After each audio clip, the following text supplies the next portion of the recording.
Hola estimados y estimadas estudiantes del profesorado de Geografía. Les doy la bienvenida al desarrollo del módulo 1 que se denomina La naturaleza de las actividades económicas, dentro del espacio curricular de Geografía Económica, donde compartiremos la teoría geográfica en torno a la estructura de la matriz económica de un territorio. En este sentido, las temáticas a desarrollar son las siguientes: los modelos de localización de las actividades económicas, los sectores de la economía, los factores de producción y los eslabones productivos, y la división internacional del trabajo. Por ello debemos enfocarnos en los siguientes objetivos: identificar la naturaleza de las actividades económicas a partir de su localización, comprender la estructura de las actividades económicas y diferenciar las distintas etapas de la división internacional del trabajo. Para ello vamos a empezar con los modelos de localización de las actividades económicas estudiados en el eje 1 del módulo 2 y que son básicamente patrones. Por patrones entendemos que en geografía económica por lo menos son diseños de un modelo sistémico donde se expresan los rasgos fundamentales de un territorio en función siempre de una actividad económica. ¿Qué respuestas nos brindan los modelos y patrones? Primero, la disponibilidad o el stock de los recursos naturales, las condiciones ambientales existentes, la cercanía a los centros urbanos para que esa actividad económica pueda insertarse comercialmente, y la existencia de fuentes de energía e infraestructura necesaria para poder facilitar la existencia de la actividad económica y su comercialización. También los patrones nos dan una idea de cómo se vincula la actividad económica con sus áreas consumidoras y también con las plazas financieras que requiere para su funcionamiento regular. Vamos a empezar con el modelo de von Thunen, que se puede aplicar fácilmente al mundo rural, ¿sí? ¿Qué es lo que nos indica von Thunen? Que a medida que la localización se aleja de un centro, se van a producir bienes con menor perecibilidad. Entonces, en un centro urbano se va a alojar la población que va a consumir una serie de productos y alrededor se van a producir los alimentos más percederos en el tiempo. Y a medida que nos alejamos de ese centro, los alimentos menos percederos. Y aquí tenemos un esquema de cómo en el primer círculo se van a cultivar hortalizas y en los últimos círculos se va a cultivar pasto que puede servir para la alimentación de los animales de la actividad ganadera, por ejemplo. Y a medida que nos alejamos del centro también el costo por ende va a disminuir, por lo tanto la actividad económica va a ser más factible económicamente. Este modelo puede dar respuesta en la comprensión de actividades agrícolas básicas que no requieren de logísticas complejas para servirse de recursos humanos o bien de tecnología, y puede ser representativo de algunas realidades regionales de nuestro país, por ejemplo, de economías orientadas a la producción básica de materia prima. El segundo modelo que vamos a analizar es el de Weber y ya tiene un enfoque más orientado al sector secundario. ¿Qué es lo que nos indica Weber? Que las industrias se ubican en un punto medio entre la materia prima y la mano de obra, ¿sí? Porque ya necesita una mano de obra más específica, más orientado a lo que es una industria. Y también las industrias se van a ubicar a una distancia prudencial de los centros de comercialización. Aquí tenemos como la fábrica se va a ubicar en un punto donde puede acceder a la materia prima, a las distintas materias primas y puede servirse de la mano de obra que necesita, ¿sí? Este modelo nos sirve para comprender la lógica de las empresas industriales a partir de la intersección entre los distintos territorios de los que se sirve y a los cuales sirve. Como ejemplo, acá se propone la industria cárnica, un feedlot, una producción bajo techo cubierto de carne, ¿sí? De carne porcina, por ejemplo, que ahora se habla mucho últimamente.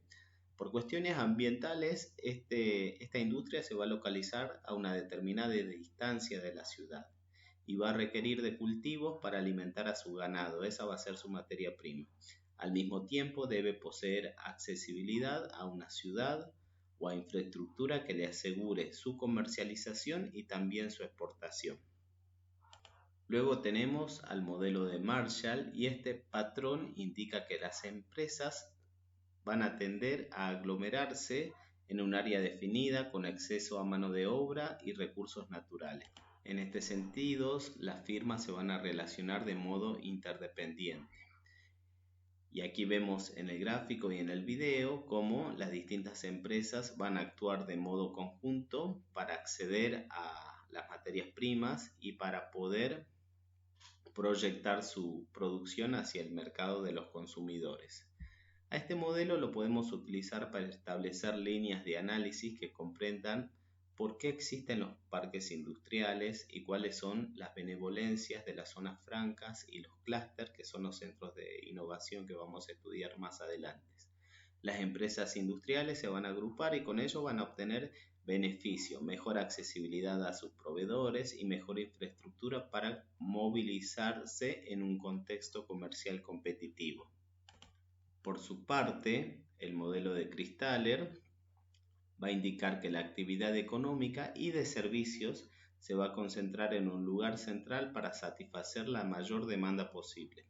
Y la localización de las empresas se va a concentrar en nodos. ¿Sí? Aquí tenemos un ejemplo de la actividad industrial en el estado de México, ¿sí? Donde tenemos un nodo central que es la Ciudad de México, donde se produce la mayor cantidad de sus áreas industriales circundantes de productos, y también están las infraestructuras y los servicios necesarios para atender a las actividades económicas en todo lo que necesitan. Y luego tenemos algunos otros estados periféricos que tienen una alta importancia en esta red de producción y comercialización industrial. Y por último, los territorios que producen poco, que serían los nodos de menor jerarquía, ¿sí? Si nosotros trasladamos este análisis a Argentina, podemos ubicar a la provincia de Buenos Aires como el nodo central, ¿sí? A Rosario, Mendoza, Córdoba como los nodos secundarios, y a las capitales provinciales de las provincias más alejadas del centro o que tienen menor cantidad de habitantes, la podemos ubicar en las zonas periféricas, ¿sí? De esta manera se establece la dinámica territorial del presente, donde existe una metrópoli o un centro urbano de alta jerarquía por su centralidad política o su carácter demográfico, que define un área de influencia y delega a otros centros urbanos porciones de su centralidad. Cada nodo va a contener, de acuerdo a su jerarquía, infraestructura, proveedores y un mercado consumidor que va a definir la relación de dominación territorial que va a existir entre los nodos y el resto, que va a depender de ellos, ¿sí? De los nodos centrales. Una vez que hemos comprendido cómo se localizan las distintas actividades económicas, vamos a empezar a discriminarlas de acuerdo al sector al que pertenecen, ¿sí? Primero tenemos al sector primario, que es el orientado a la extracción de materia prima, con nula o poca transformación para su comercialización. En el sector secundario se transforma a esas materias primas por medio de procesos industriales complejos que cambian su esencia física o química, ¿sí? En el sector terciario se van a encargar de la comercialización de esa producción, que puede ser primaria o secundaria, con todo lo que ello confiere a transporte, logística y venta, ¿sí? En el sector cuaternario se va a brindar asistencia profesional a las actividades económicas de todos los sectores por medio de consultorías, asesorías y servicios financieros específicos orientados al sector empresarial. Por último, en el sector quinario, que es el más novedoso, el más nuevo y que genera actividad económica, obviamente, se va a trabajar sobre las actividades vinculadas al bienestar sociocomunitario con respecto a la salud, al medio ambiente y actividades culturales varias, ¿sí? A su vez, la estructura del sistema productivo se asienta en distintos factores de producción. En primer orden, el más importante es el capital, que incluye a todos los insumos generados a través del tiempo que constituyen activos para la producción, ya sea dinero o ya sean bienes tangibles o intangibles también, ¿sí? Con respecto al factor tierra, se incluyen a todos los recursos naturales y no solamente el suelo, ¿sí? Pueden estar incluidos los bosques, los minerales, los recursos hídricos que sirven a la producción de bienes para las actividades económicas.